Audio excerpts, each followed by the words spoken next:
I am proud to be joined tonight by my colleagues who join me in honoring Norm during this special order. At this time, I yield to my friend from California and KPAC's second vice chair, Representative Mark Takano.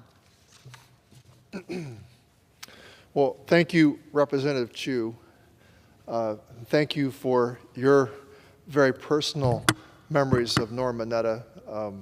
We knew Norm each in our own very special way, and he was a very warm and down-to-earth person. Never really infected by Potomac fever. Perhaps it was because he never thought that someone like him might rise to be a president, but was able to focus all of his energy and attention on being a member of Congress. And I know he loved this institution. He served here for 20 years. 20 extraordinary years where he rose to become chairman of the House Transportation Committee. He was a Japanese-American pioneer and a great public servant. And he left us earlier this week. I first met Norman Mineta at a leadership development and candidate training conference in Los Angeles in the 80s. And I'm getting old enough now where 80s and the 90s all kind of blend together, and it's hard for me to say which year of the 80s it was, but I think it was the 80s. And I remember it was an organization called LEAP, L-E-A-P, Leadership for Asian Pacific Americans, and they held this leadership training conference. They were training candidates, potential candidates for office, and Norm showed up at the office as a member of Congress, and he just gave of his time. Because he believed in mentoring people. And he would be very supportive of my very first run for Congress in 1992 and my second run in 1994.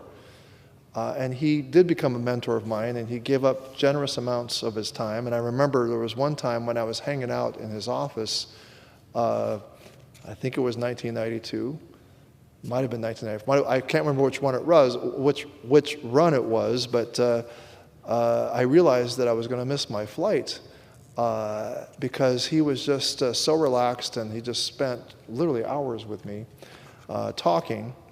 And I had to actually leave to catch my flight, and I had to get my luggage sent after me because I wasn't even able to get my luggage together. That was the kind of guy Norm was. But in 1994, his true character shone through when he called me at the very end of a very long, long day that I had been through. Early in that day, in 1994, I was outed on the front page and above the fold of my hometown newspaper as gay. And by evening time, and this is in the days before there was the internet, the newspaper article had been faxed to Washington, D.C., and had made its rounds around here, and he knew what was on my mind. And he called me that night, and he told me that he had spoken to the Democratic Congressional Campaign Committee's chairman, Vic Fazio, and he had gotten Vic's assurance that the DCCC would not diminish its support of me. Norm had already been a few steps ahead of me. He anticipated the fear that I had about being abandoned, and he promised that he would remain steadfast behind me. By my third and ultimately successful run for the House of Representatives in 2012, Norm had yet to waver from that promise he made 18 years before. On January 3rd, 2013, when I entered the House chamber for the very first time to take my oath of office, I was standing right over there to my right, in that section over there. I felt a tap on my shoulder, and behind me was a voice that said, "Mark, Norm Mineta." How fortuitous could that have been that this wonderful man, this wonderful member of Congress, was the first person I would actually have a conversation with in the chamber. And former members of Congress are allowed back in the chamber, and That was a very special moment on my first day of office, to have that tap on my shoulder. Well, there are many more stories I could tell about how he made me go, how he brought me to see Senator Dan Inouye before the election and made sure we had contact. And it was my regret that Senator Inouye would pass away before I would be able to take office. But Norm remained a friend and mentor all these years. He had a profound impact on my life and the lives of so many other people, many who are in elective office today, many who aren't. He just believed in cultivating and bringing up so many other AAPIs, but it didn't matter if you're AAPI or not. He believed in cultivating young people and younger people into opportunities. He personally encouraged countless AAPIs to get involved with politics. He generously gave of his time. He inspired so many Japanese Americans, especially Niseis, to understand how imperative political participation was to defend civil liberties for all Americans. And that was rooted in his own experience of what happened, and my colleague Judy Chu recounted some of those experiences. He played a key role in the effort to pass the Civil Liberties Act of 1987, which formally apologized to Japanese Americans interned during World War II and compensated them $20,000 each and established an education fund to teach Americans about this terrible chapter in history. He was an early supporter of LGBT equality, signing on to the very first version of ENDA introduced by Bella Abzug. And he used his moral stature to persuade the Japanese American Citizens League in a meeting in 1994, in its convention in 1994, to be the first non-LGBTQ civil rights organization to embrace same-sex unions.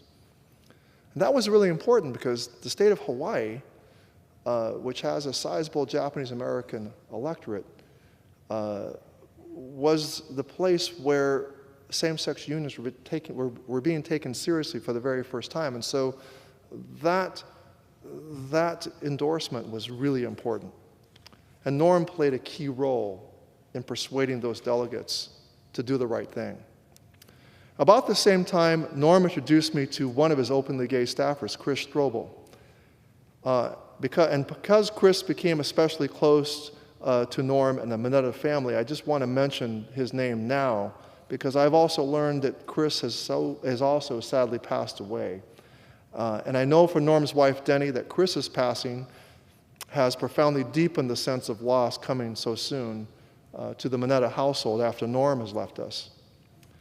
As Transportation Secretary during the 9/11 terrorist attacks, Norm not only gave the orders to ground all commercial flights, but he's also credited by President George W. Bush for being a voice of restraint against any reprisals against Muslim Americans in cabinet-level meetings. President Bush was quoted as saying, quote, "One of the most important things about Norm's experience in internment is that sometimes we lose our souls as a nation.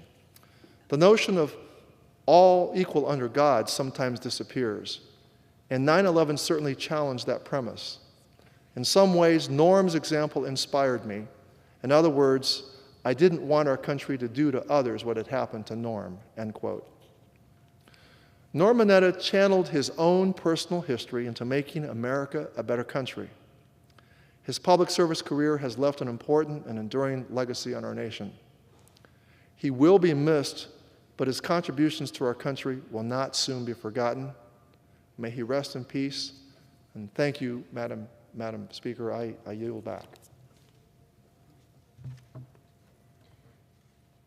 Well, thank you, Congressmember Takano, for sharing those wonderful memories.